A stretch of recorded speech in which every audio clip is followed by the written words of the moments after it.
Have you ever seen this food sensitivity test?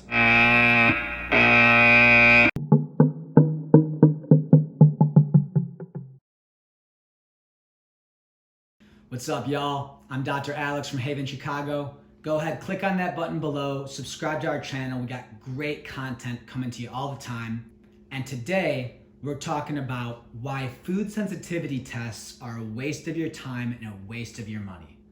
Now, many people are aware that there's foods that they're potentially eating that are causing them problems.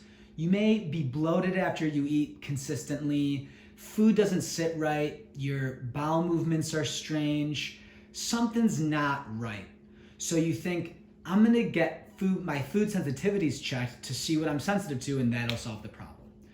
I'm here to tell you, food sensitivity tests are not the way to figure out what foods are causing you problems, but we're gonna go over that today.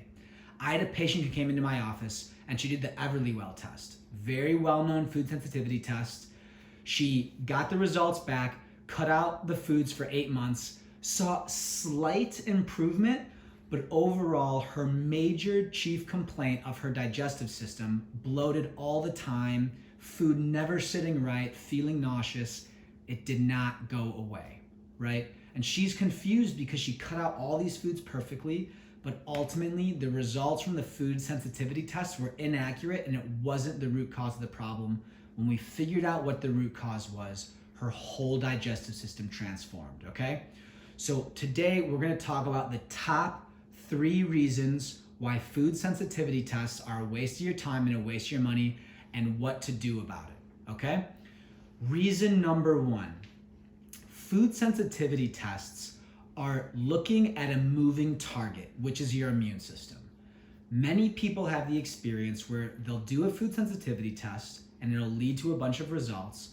They'll cut those out, they'll get their food sensitivities retested. Those foods are better that they cut out, but now there's other foods that come up positive that weren't positive before. So it's a moving target and it's like crazy confusing, right? The reason why that's happening is because food sensitivity tests are looking at your immune system, and your immune system is constantly changing. Your immune system changes with the environment, with your stress level, with the weather and the seasons, even with the food that you eat. So it's looking at a moving target that's never stable. And your immune system is located primarily in your gut. So the more important thing to look at is what foods are you not digesting properly, which are gonna ultimately inflame your gut, inflame your immune system, and sensitize your system to different foods. Reason number 2, food sensitivity test results are confusing and they're way too restrictive. Some people get back results with like 20 positives and they'll be like mackerel and hazelnuts and paprika and like more obscure foods that you probably don't eat on a regular basis.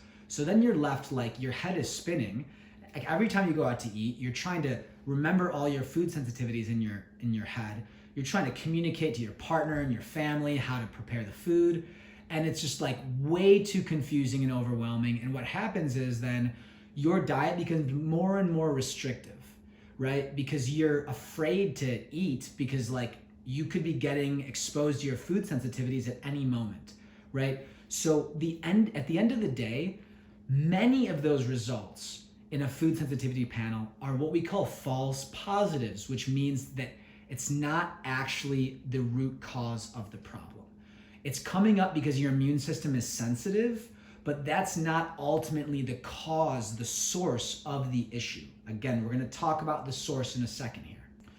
Reason number 3, even if you do a food sensitivity panel perfectly, eliminate all your foods and slowly reintroduce them, which is how food sensitivity panels run, you're still not gonna find the root cause of the problem. People spend months eliminating foods, slowly reintroducing them, trying to figure out what's causing a reaction.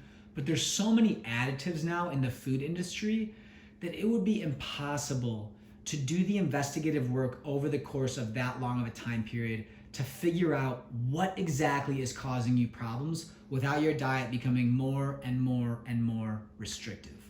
And Food sensitivity tests don't even look at combinations, which can also have a huge effect on your digestive system. So when you're eliminating foods and reintroducing them, you're never going to account for all the food additives, and you're never going to account for all the potential food combinations that might be the root cause of your issue. Now, what do we do about it, right? I'm going to give you 2 solutions to address what foods are causing you problems in your diet. Number 1, if you want to take the first step at figuring out what foods are problematic for you, the first thing to do is eliminate all processed food out of your life.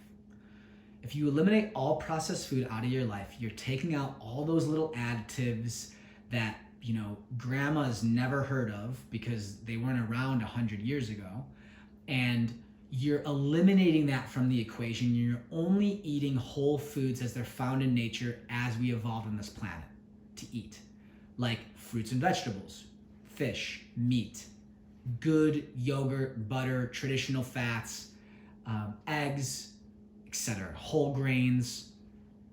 You get the point. Eating good whole foods and not eating processed foods is already halfway there, right? You're cutting out so much of the garbage already. So at least if you're trying to figure out what foods are causing you problems, at least do that, okay?